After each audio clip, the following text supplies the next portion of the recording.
Usapang kababaihan, 90% na sakit na kadalasan na na-acquired natin. Alam mo ba, ito'y bunga ng maling paggamit ng sanitary pads.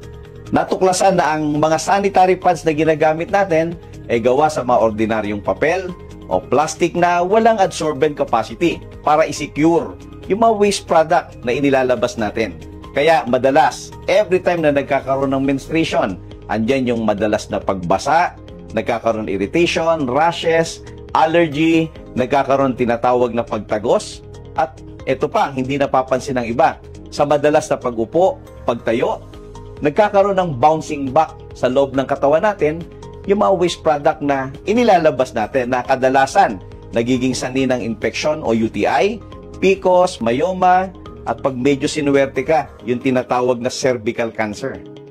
Actually, hindi mo deserve ang gumamit ng mga ordinary pads or junky pads.